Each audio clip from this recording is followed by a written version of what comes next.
Mr. Chairman, members of the committee, I represent the 152nd Legislative District, which includes parts of Montgomery County and Philadelphia County. Mr. Chairman, thank you for the opportunity to testify today. I'll be focusing my remarks on how the governor's budget proposal will affect a variety of individuals with developmental disabilities. Mr. Chairman, a serious drawback of this budget proposal is that it does not address the needs of our 15,877 citizens with intellectual disabilities who are on a waiting list for services, most of whom are in emergency and critical needs status. Many of these individuals are well into their 60s and are cared for at home by elderly parents, some of whom are literally into their 90s. Many of these caregivers are at a stage where they can simply no longer care for their child. It's my belief and my conviction that we have a moral responsibility to support these families. Mr. Chairman, in addition to the adults with developmental disabilities who are cared for at home, many adults with developmental disabilities are cared for outside their homes by private care providers, over 90% of whom are nonprofits and who have a legal contract with our Commonwealth to care for this vulnerable population.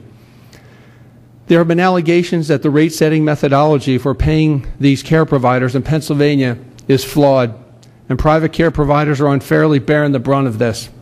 Let me be clear. There are some problems in Pennsylvania with the rates that some care providers have been given, but DPW sets those rates, not the providers. In most cases, these rates do not even cover the cost of providing the services.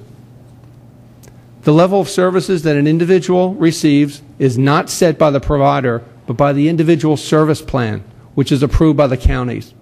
The private care providers do not control the rates, and they do not determine the level of services. It is a big mistake to assume that care providers for people with disabilities can just be cut across the board like they were this fiscal year. Mr. Chairman, DPW has indicated on several occasions that collectively care providers are getting more revenue now than in previous years. The reason for this is that our care providers have been asked to serve more people who have more needs, and the needs of the people they already serve have increased, and more services have been authorized. People are living longer, and like the non-disabled population, as an individual with a developmental disability ages, they need additional supports, programs, and services. The fact of the matter is that care providers are affording more programs and services to these baby boomers, but are getting reimbursed at a lower rate. Mr. Chairman, I have very grave concerns that in response to the cuts in funding, the Commonwealth will again begin to place individuals in state institutions because the community service system will not be able to provide the funds to serve them in group homes and in other residential settings. The average cost of institutional care for a person with an intellectual or a developmental disability in state institutions is $650 a day. Placement in the community in a group home is a much better and a much less expensive alternative. Mr. Chairman, perhaps the greatest concern I have is the governor's proposal to block grant human services to the counties. This block grant proposal would result in a 20% reduction of the funding for several critically important programs, including mental health services, outpatient homeless assistance, child welfare, intellectual disability services, and behavioral health services. Without a doubt, this will mean that a number of individuals are going to be cut off from services. Many of these services are mandated, and counties historically have run significant deficits in some programs. Individuals who may be getting minimal supports, like in-home services or respite care, will lose those services, leading to a crisis for many families.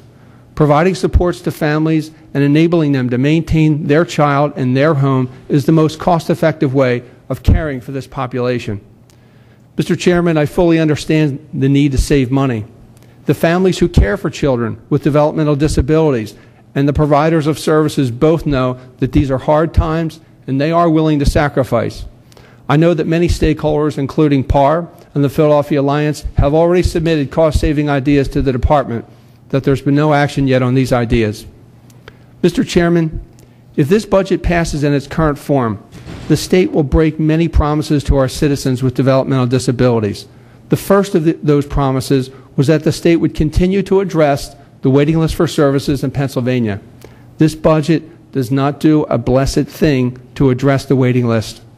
The state needs to provide the appropriate community services for the sons and daughters of those parents who are now elderly and are no longer able to care for their child. Another concern I have is that the method of reducing the cost of services has been done in a hasty manner, expecting providers to provide more services to more individuals at rates that are reduced in the middle of the year after contracts have been signed is simply not going to happen. This is a process we would apply to no other mission, entity, course of action, or industry. Why should the budget be balanced on the backs of people with disabilities? While Chester has its new soccer stadium, prison inmates get free postage, Hollywood filmmakers get tax credits, and our gas drillers extract our natural resources without paying for them. Mr. Chairman, I'll conclude by respectfully requesting that the Appropriations Committee look hard at this budget proposal and do all in your power to properly fund programs and services for adults who have developmental disabilities. Specifically, I request a restoration of the 20% cut to base funding for intellectual disability services.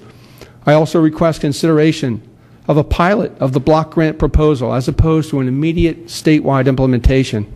I ask that families be given some hope by including at least a minimal amount of funding for the waiting list. I wasn't going to read the last text and highlight, but I think I'm going to, Mr. Chairman.